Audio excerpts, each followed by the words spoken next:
come midwinter, a lot of times, the metabolism on these fish, it just slows down.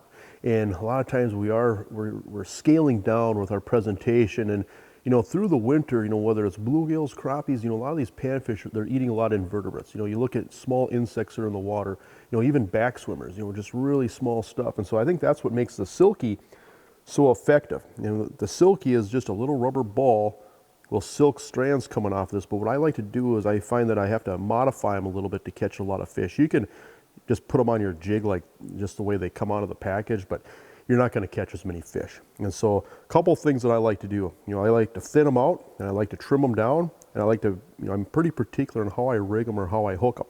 Now, the big thing you can do is you can T-bone it and then trim it down, which I'll show you an example here. I've got one in this tank here where I've actually got two silkies.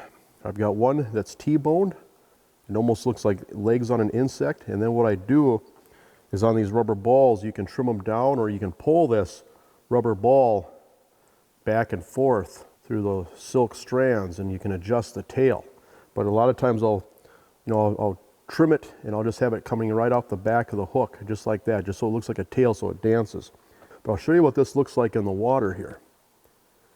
You can kind of see there on a spring bobber, just gives it a really delicate quiver. And you can almost just kind of see here when I just kind of vibrate that spring, it just looks really bug-like. It just kicks. Those strands just pulsate. And so I find on a tough bite especially, you make those little modifications, it's just one more trigger for these fish. These fish come up, they're staring at it, you're pulling your hair out trying to get bit. Just any type of pulsation, any type of action on that jig where it's just tantalizing, it just seems like it just brings those fish up and makes them eat it. And so very, very subtle presentation that works really good when these fish are off.